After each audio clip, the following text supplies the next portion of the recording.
أعوذ بالله من الشيطان الرجيم بسم الله الرحمن الرحيم قل هو الله أحد الله الصمد لم يلد ولم يولد ولم يكن له كفوا أحد صدق الله العظيم।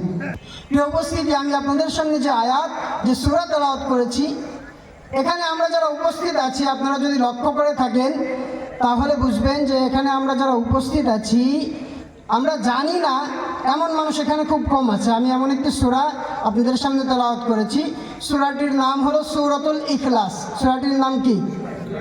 সবাই একটু বলেন। সূরাতুল ইখলাস। এই সূরাতুল ইখলাস আমার মনে হয় এখানে অধিকাংশ মানুষ জানে। কুল হু আল্লাহু আহাদ, এই সূরা জানে না সবাই? অধিকাংশ মানুষ জানে, কিন্তু এই সূরার ভিতরে আল্লাহ তাআলা কি বরকত আর কি ফজিলত দিয়েছেন এটা আমরা জানি না। সূরা সবাই মুখস্থ জানি, কিন্তু এর ভিতরে যে আল্লাহ কি ফজিলত আর বরকত দিয়েছেন এটা এই সংক্ষিপ্ত সময়ে আমরা আজকে একটু শুনে যাব। ঠিক আছে তো ইনশাআল্লাহ? তা আসেন এই সূরার প্রাইমারি ইনফরমেশন, বাস্তব জায়গাটা আমরা আগে জেনে নেই। আমরা জানি কোরআনুল কারীমের ভিতরে পারা আছে মোট 30টি। সবাই একটু আমার সাথে কথা বলবেন। কোরআনুল কারীমের ভিতরে পারা আছে কতটি? 30টি পারার ভিতরে আল্লাহ তাআলা এই সূরাতুল ইখলাসকে সর্বশেষ পারা অর্থাৎ 30তম পারার ভিতরে স্থান করে দিয়েছেন। তাহলে সূরাতুল ইখলাস কততম পারায় অবস্থিত? 30তম পারায় অবস্থিত। কোরআনুল কারীমের ভিতরে আল্লাহ তাআলা সূরা দিয়েছেন মোট 114টি। কতটি? 114টি সূরার ভিতরে আল্লাহ তাআলা সূরার ধারাবাহিক সিরিয়াল অনুযায়ী এই সূরাটি 112 নম্বর সূরা। কত নম্বর সূরা? 112 নম্বর সূরা। এই সূরার ভিতরে আল্লাহ তাআলা আয়াত দিয়েছেন মোট 4টি। কতটি? সবাই একটু বলেন কতটি? 4টি আয়াত দিয়েছেন। এই সূরার ভিতরে আল্লাহ তাআলা শব্দ বাক্য সেন্টেন্স দিয়েছেন মোট 15টি। কতটি? 15টি। আর এর ভিতরে হরফ দিয়েছেন আল্লাহ তাআলা 47টি। খুবই ছোট্ট একটি সূরা, 47টি হরফ দিয়ে 15টি বাক্য দিয়ে 4টি আয়াত দিয়ে একটি রুকু দিয়ে সূরাতুল ইখলাস যিনি সাজালেন, একটি বার তার নামটা জবান খুলে বলেন আল্লাহু আকবার। আমার ভাইরা, একান্ত আপনজনেরা আমার, ওগো কলিজার টুকরা যুবক ভাই, পর্দার আড়ালের সম্মানিত মা বোনেরা, গভীর মনোযোগ লাগাও। কোরআনুল কারীমের সিরিয়াল মোতাবেক 112 নম্বর সূরা সূরাতুল ইখলাস থেকে আমরা সংক্ষিপ্ত সময়ে কথা শুনব। এই সূরাতুল ইখলাস কেমন গুরুত্বপূর্ণ, কেমন ফজিলতপূর্ণ সূরা। আল্লাহর নবী সাল্লাল্লাহু আলাইহি ওয়াসাল্লাম মক্কার জমিনে সাহাবায়ে কেরামদেরকে একদিন ডাক দিলেন, ওগো আমার সাহাবীরা, তোমরা উপস্থিত হয়ে যাও, আমার সামনে চলে আসো। কোরআনুল কারীমের একটি সূরা নাজিল হয়েছে, এই সূরার সম্পর্কে এখন আমি তোমাদের সামনে আলোচনা করতে চাই। সাহাবায়ে কেরাম নবীজির সামনে একত্রিত হয়ে গেল। যখন নবী আমার বক্তব্য শুরু করলেন তখন ডাক দেয়া বলে, ওগো আমার সাহাবীরা, কোরআনুল কারীমের ভিতরে ছোট্ট একটি সূরা সূরাতুল ইখলাস আল্লাহ তাআলা নাজিল করেছেন। এই সূরার ফজিলত কি তোমরা জানো? সাহাবায়ে কেরাম ডাক দেয়া বলে, ইয়া রাসূলুল্লাহ, ইয়া হাবিবাল্লাহ, আল্লাহ এবং তার রাসূলই তো ভালো জানে। নবী আমার ডাক দেয়া বলে, সাহাবী শোনো, সূরাতুল ইখলাস ছোট্ট একটি সূরা, কিন্তু এই সূরাটি এমন গুরুত্বপূর্ণ, এমন ফজিলতপূর্ণ, যদি কোনো বান্দা, আমার কোনো উম্মত যদি এই সূরাটি একবার তেলাওয়াত করে তাহলে আমার আল্লাহ তাআলা ওই বান্দা বান্দিরা আমল নামাই কোরআনুল কারীমের 1/3 অংশ অর্থাৎ 10 পারা তেলাওয়াত করলে যেই সওয়াব হয় সম পরিমাণ সওয়াব বান্দা বান্দিরা আমল নামাই লিখে দেয়। হযরত উকবা রাদিয়াল্লাহু তাআলা আনহু প্রশ্ন করলেন, ইয়া রাসূলুল্লাহ, ইয়া হাবিবাল্লাহ, যদি কোনো বান্দা 2 বার সূরাতুল ইখলাস তেলাওয়াত করে তাহলে কি হবে?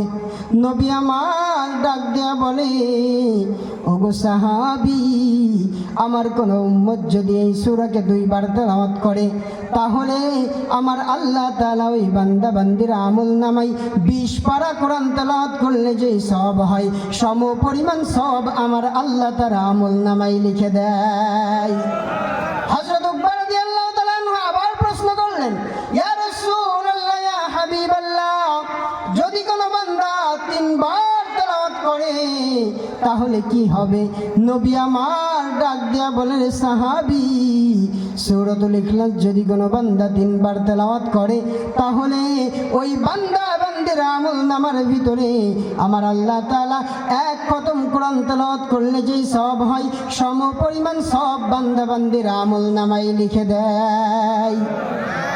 সুবহানাল্লাহ বাড়িতে যে বলবেন বলে বসে আছেন, আওয়াজ দিয়ে বলেন সুবহানাল্লাহ। নবী আমার শীতের সকাল মসজিদে নববী থেকে বের হচ্ছেন। মসজিদে নববীর দরওয়াজার সামনে দাঁড়ানো, চাদর মুড়ি দিয়ে শীতের সকালে, মাঘ মাসের বাদ কাঁপানো শীত, এই কনকনে শীতের ভিতরে নবী আমার মসজিদে নববী থেকে বের হচ্ছেন। মসজিদে নববীর দরওয়াজার সামনে দাঁড়ানো, এমন সময় জিবরিল আমিনের আগমন হয়ে গেল। জিবরিল আমিন ডাক দেয়া বলে, ইয়া রাসূলুল্লাহ, ইয়া হাবিবাল্লাহ, ও পয়গম্বরে দো আলম সরকার, একটা কথা বলা আপনাকে বড় দরকার। নবী আমার ডাক দেয়া বলে, জিবরিল আমিন ভাই, কি বলতে চাও বলো। জিবরিল আমিন ডাক দেয়া বলে, ইয়া রাসূলুল্লাহ, ওই যে দূরে তাকায় দেখেন আপনার একজন সাহাবী চাদর মুড়ি দিয়া হেঁটে যায়, ওই সাহাবীর নাম হলো হযরতে আবু যর। ওই সাহাবী একজন সাধারণ মানুষ নয়, আপনার উম্মতদেরকে জানায় দিবেন ওই সাহাবী হলো জান্নাতি মানুষ, রাস্তা দিয়া হেঁটে যায়। নবী আমার ডাক দিয়া বলে, জিবরিল আমিন ভাই, আমার সাহাবী আবু যর গিফারির নামটা তুমি কেমনে জানো, জানতে চাই। জিবরিল আমিন ডাক দিয়া বলে, ইয়া রাসূলুল্লাহ, শুধু আমি নয়, আসমানের যত ফেরেশতারা আপনার সাহাবী আবু যর গিফারির নামটা মুখস্থ করে রেখেছে তারা। নবী আমার আবু যরকে ডাক দিলেন, আবু যর, কি এমন আমল তুমি করো যেই আমলের বিনিময় আল্লাহ তাআলা আসমানের সমস্ত ফেরেশতাদের সামনে তোমাকে ওপেন করে দিয়েছেন, তোমার পরিচয়কে তুলে ধরেছেন, তোমার নামকে সমস্ত ফেরেশতাদের সামনে মুখস্থ করিয়ে দিয়েছেন।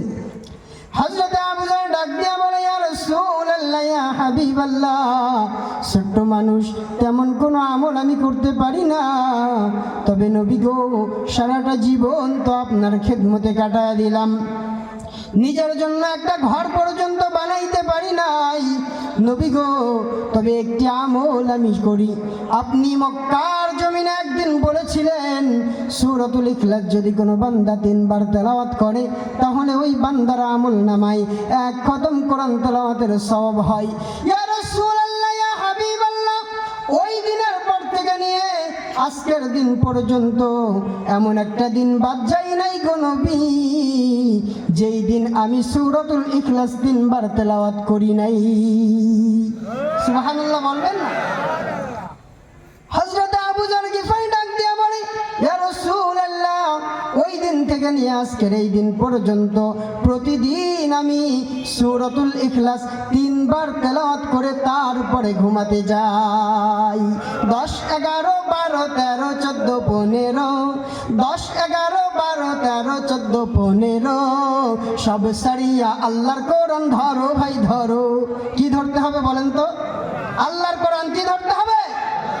10, 11, 12, 13, 14, 15, 10, 11, 12, 13, 14, 15 সব সারিয়া আল্লাহর কোরআন ধরো ভাই ধরো, আর সব সারিয়া আল্লাহর কোরআন ধরো মা ধরো। এই কোরআনটা পড়লে ভাইরে কত ফজিলাত, যার কারণে সাহাবীরা পড়তেন সারা রাত। সুবহানাল্লাহ বলবেন না? এই কোরআনটা পড়লে ভাইরে কত ফজিলাত, যার কারণে সাহাবীরা পড়তেন সারা রাত। কোরআন খানি বুকে নিয়ে জীবনটা গড়ো, কোরআন খানি বুকে নিয়ে জীবনটা গড়ো, সব সারিয়া আল্লাহর কোরআন ধরো ভাই ধরো, সব সারিয়া আল্লাহর কোরআন কোরআন ধরো মা ধরো। ছোট্ট একটি ইখলাস সূরা 3 বার পড়িলে এক খতম কোরআন পড়ার সওয়াব যে মিলে। সুবহানাল্লাহ বলেন। ছোট্ট একটি ইখলাস সূরা 3 বার পড়িলে এক খতম কোরআন পড়ার সওয়াব যে মিলে। আবু যর গিফারির মতো আমলটা করো, সাহাবীদের মতো করে আমলটা করো। সব সারিয়া আল্লাহর কোরআন ধরো ভাই ধরো, সব সারিয়া আল্লাহর কোরআন ধরো মা ধরো। আরে শোনো শোনো শোনো বাবা মুমিন মুসলমান, শোনো শোনো শোনো মাগো মুমিন মুসলমান। একটা সন্তান আল্লাহ যাদের করিয়াছেন দান, সন্তানটাকে শিখাও তোমরা হাদিস ও কোরআন। না হয় কিন্তু মরার পরে আছে জাহান্নাম তোমার, না হয় কিন্তু মরার পরে আছে জাহান্নাম। একটা সন্তান হাফেজ যদি বানাও দুনিয়ায়, মরার পরে কোরআন পড়বে তোমার বিছানায়। ঠিক না বেটি? একটা সন্তান হাফেজ যদি বানাও দুনিয়ায়, মরার পরে কোরআন পড়বে তোমার বিছানায়। এই ওসিলাই ক্ষমা করবেন রহিম রহমান, এই ওসিলাই দয়া করবেন আল্লাহ মেহেরবান। না হয় কিন্তু মরার পরে আছে জাহান্নাম তোমার, না হয় কিন্তু মরার পরে আছে জাহান্নাম। একটি সন্তান আলেম যদি বানাও দুনিয়ায়, মরার পরে ইমাম হবে তোমার জানাজায়। একটা সন্তান আলেম যদি বানাও দুনিয়ায়, মরার পরে ইমাম হবে তোমার জানাজায়। বিচার দিনে তাজ পড়াবেন রহিম রহমান, বিচার দিনে ক্ষমা করবেন আল্লাহ মেহেরবান। না হয় কিন্তু মরার পরে আছে জাহান্নাম তোমার, না হয় কিন্তু মরার পরে আছে জাহান্নাম। সন্তানকে কোরআন শিখাবেন? কি বলেন? কোরআন শিখাবেন? সন্তানকে হাদিস শিখাবেন? কোরআন হাদিস শিখাইতে হবে। কি বলেন? শিখাইতে হবে কি হবে না? তো যে কথা বলছিলাম সূরাতুল ইখলাস, সূরাতুল ইখলাস খুবই ছোট্ট একটি সূরা। এই সূরাটি যদি কোনো বান্দা 3 বার তেলাওয়াত করে, তাহলে ওই বান্দা বান্দির আমল নামায় আল্লাহ তাআলা 1 খতম কোরআন তেলাওয়াত করলে যে সওয়াব হয়, সেই সমপরিমাণ সওয়াব আল্লাহ তাআলা তার আমল নামার ভিতরে লিপিবদ্ধ করে দেয়। বলেন সুবহানাল্লাহ।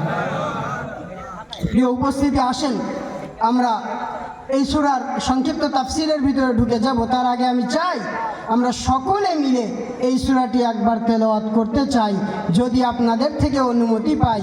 আপনারা কি রাজি আছেন ভাই? তাহলে আমার সাথে সবাই একটু আওয়াজ দিয়ে পড়েন, আউযু বিল্লাহি মিনাশ শাইতানির রাজিম, বিসমিল্লাহির রহমানির রহিম। কুল হুয়াল্লাহু আহাদ আল্লাহুস সামাদ লাম ইয়ালিদ ওয়া লাম ইউলাদ ওয়া লাম ইয়াকুল লাহু কুফুয়ান আহাদ। সাদাকাল্লাহুল আযীম। আসেন, আল্লাহ তাআলা বললেন, কুল, হে নবী আপনি আপনার উম্মতদেরকে বলে দিন। তার আগে বলি এই সূরার এত মর্যাদা কেন?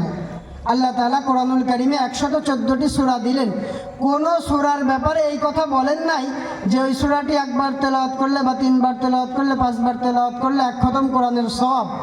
শুধুমাত্র এই ছোট্ট সূরা সূরাতুল ইখলাসের ব্যাপারে আল্লাহ তাআলা কেন বললেন যে এই সূরাটি 3 বার তেলাওয়াত করলে 1 খতম কোরআনের সওয়াব? এরকম একটা প্রশ্ন আসতে পারে না?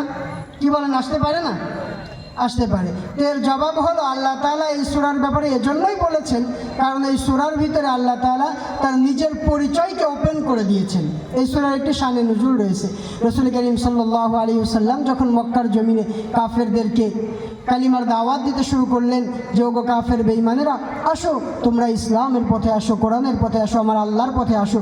তখন কাফের বেঈমানেরা নবীকে প্রশ্ন করতে শুরু করলেন, ওগো মুহাম্মদ বিন আব্দুল্লাহ, বলো তোমার আল্লাহর পরিচয় কি? তোমার আল্লাহ কে? কিসের তৈরি? তোমার তো একটা বংশ পরিচয় আছে, বংশ মর্যাদা আছে। তোমার নাম মুহাম্মদ, তোমার বাবার নাম আব্দুল্লাহ, তার বাবার নাম আব্দুল মুত্তালিব, তার বাবার নাম আব্দুল হাশেম, তার বাবার নাম আব্দুল মানাফ। এইভাবে আদম পয়গম্বর পর্যন্ত তোমার বংশের যে একটা নসব রয়েছে, তোমার একটা পরিচয় রয়েছে, তোমার আল্লাহর পরিচয় কি বলো? তখন এই প্রশ্নের জবাবে আল্লাহ তাআলা সূরাতুল ইখলাস নাজিল করে জানিয়ে দিলেন, বললেন, কুল হে নবী আপনি আপনার উম্মতদেরকে বলে দিন, হুয়াল্লাহু আহাদ, আমাদের আল্লাহ হলেন একজন। আমাদের আল্লাহ কয়জন? সবাই একটু জবান খুলে বলেন, আল্লাহ কয়জন? সে আল্লাহর ইবাদত করতে হবে কি হবে না? তাহলে ইবাদত যদি দুনিয়াতে কারো করতে হয়, তাহলে কার ইবাদত করতে হবে? আল্লাহর ইবাদত করতে হবে। দুনিয়ার অন্য কোনো তন্ত্র মন্ত্র আর সৃষ্টি যার, আলাহুল খলকু ওয়াল আমর, সৃষ্টি যার, জমিন যার, এই জমিনে আইন আর বিধান চলবে তার। এতে কোনো সন্দেহ আছে? কথা বলেন, সন্দেহ আছে? তাহলে আল্লাহ তাআলা বললেন হুয়াল্লাহু আহাদ, নবী আপনার উম্মতদেরকে বলে দিন যে আপনার আল্লাহ হলেন একজন, আল্লাহর কোনো শরীক নাই। এরপরে আয়াতে আল্লাহ তাআলা বললেন আল্লাহুস সামাদ, তিনি এমন একজন খোদা। সমাদ শব্দ বলা হয় এমন আল্লাহর ব্যাপারে যিনি দুনিয়াতে কারোর মুখাপেক্ষী নয়, বরং দুনিয়ার সব কিছুই তার মুখাপেক্ষী। প্রিয় উপস্থিতি, আল্লাহ তাআলা এখানে তার একটি সিফাতি নাম ঘোষণা করলেন। এরপরে আয়াতে আল্লাহ তাআলা বললেন লাম ইয়ালিদ ওয়া লাম ইউলাদ, যে আমি আল্লাহ তাআলা কাউ কোনো সন্তান জন্ম দেই নাই, ওয়া লাম ইয়াকুল লাহু কুফুয়ান আহাদ, আমি আল্লাহ তাআলার সমকক্ষে কেউ নাই। বলেন আল্লাহু আকবার।